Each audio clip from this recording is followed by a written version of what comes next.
Hi, 6th grade. This is Mrs. Daywald. Today we're going to be doing Lesson 3, Combining Like Terms, which is on page 17 of your notes. We're going to start off by just talking about some of the terms that you'll be seeing and some of the definitions you'll be seeing in this unit. The first one is a term, and a term in algebra is a number sequence. It can be a number, it can be a variable, or it can be the product or quotient of a number and a variable that's added or subtracted in an algebraic term. Some examples of terms, and we've done combining like terms before, but they're going to be a little trickier this time. A term could be -5, or a term could also be 2x. Those are two separate terms. A term, however, a little bit more could be 2xy. It could also be 15w. These are all terms. So an integer alone could be a term, or a number with a variable multiplied by a variable could be a term. It could also be x over 2. So it can also be the quotient of a variable and a number. The other thing is like terms. So if numbers are like terms, they have the same variable. And you can combine like terms because they have the same variable. For instance, 5x plus 2x. Those are like terms. They have the same variable. You should be writing these down and pressing pause to write them as I'm doing them, just like you would in class. So if you haven't written down some examples of terms, here are some different examples of terms. Do that now.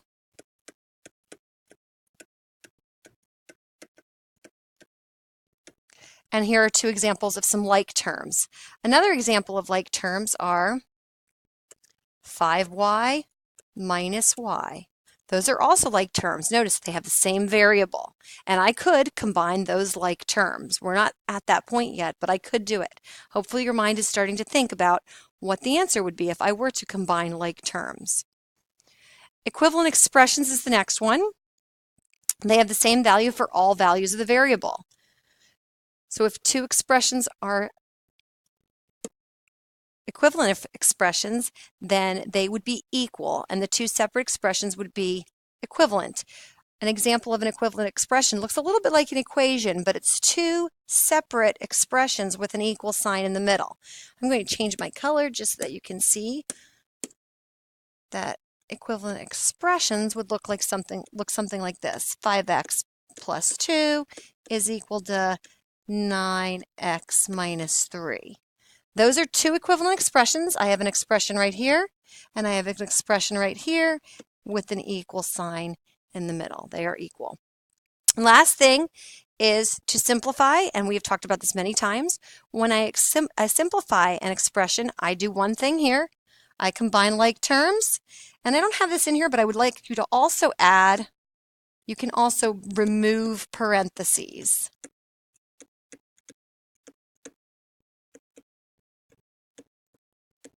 So if you remove the parentheses, you're simplifying an expression, or combining like terms is simplifying an expression. Remember, when we solve an equation, you are actually going to be solving for the value of the variable, or you could also be substituting. So simplifying, you could be removing the parentheses and combining those like terms.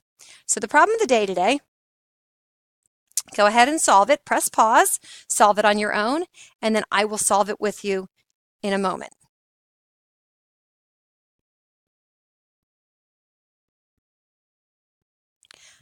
Okay, hopefully you pressed pause and it's already solved, and you're just going to check your work as I do it. Remember, we do need this. PEMDAS, or please excuse my dear Aunt Sally. Now, there are parentheses in this problem, but these parentheses do not mean that you solve inside the parentheses. These parentheses tell you that you need to multiply. So I have multiplication and I have subtraction. So it's 8 times 7 minus 9 times 8 divided by 3. So the first thing I'm going to do is 8 times 7. And I know that 8 times 7 is 56. I'm also going to do 8 times 9, or 9 times 8, because I know that's not going to interrupt my problem, and that's 72. I still have some division going left to right, so the next thing I'm going to do is 72 divided by 3. And if you did it in your head or you did it with a calculator, 72 divided by 3 is 24.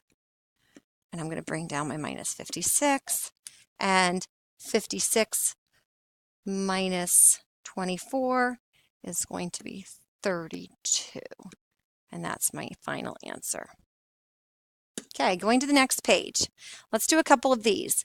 The first one, example 1. I'm not going to take too long with it because I know that 10 plus 7 is 17. I'm combining my like terms here.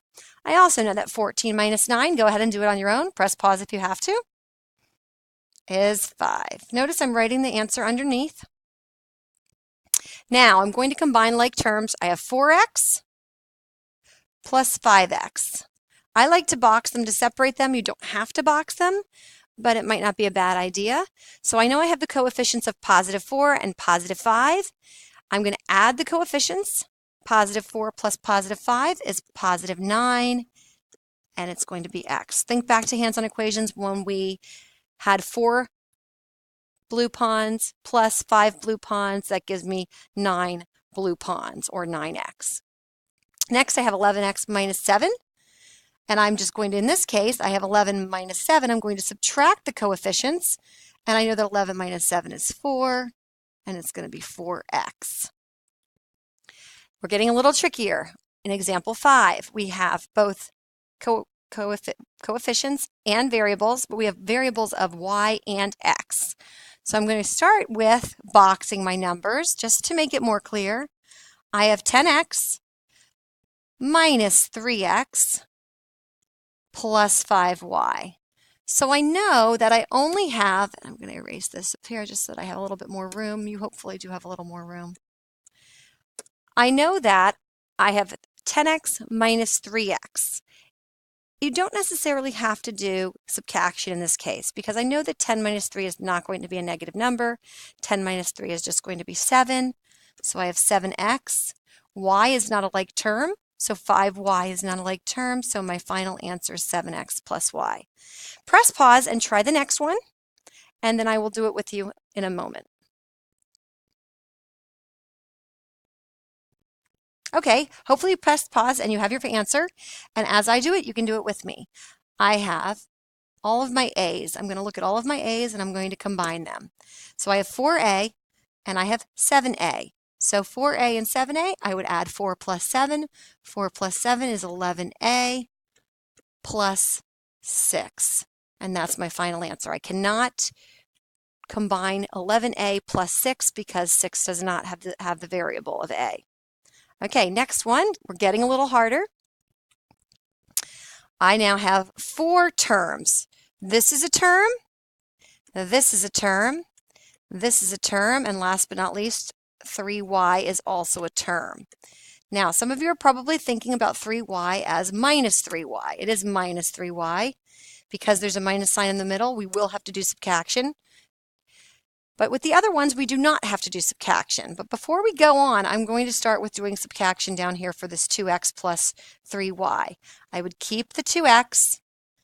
The 3y would change to a plus, and then it would actually change to a minus 3y. I'm not real good at adding that in there, but it's a minus 3y. And now I'm going to try to combine my like terms.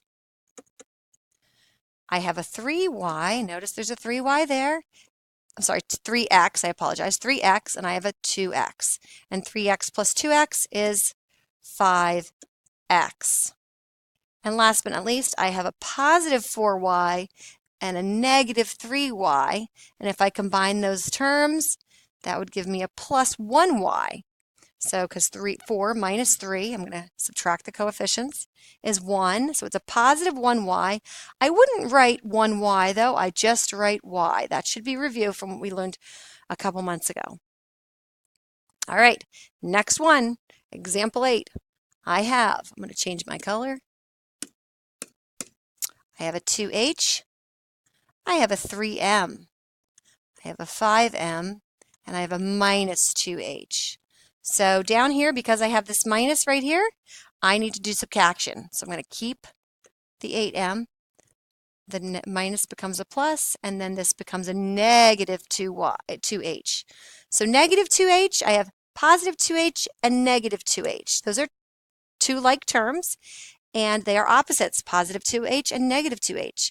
Because of that, because positive 2 and negative 2 are opposites, when I combine two opposites, I get 0. So I am left with 0h. When you open up your wallet, it doesn't say 0 in your wallet. There's just nothing there. So we're not going to add a plus 0h to the end of that. We're just not going to add it in there because there ends up being no h's left over. And then we just take our m's, 3m plus 8m, and I end up with 3 plus 8 is 11, 11m. Example 9 is a little different. We are getting a little bit trickier. We're going to remove the parentheses before we do anything else, because inside the parentheses we have x plus 9, and we can't combine those terms because they're not like terms. So we're going to start off by using the distributive property to multiply over top of those parentheses. So 3 times x is 3x. Bring down the plus. 3 times 9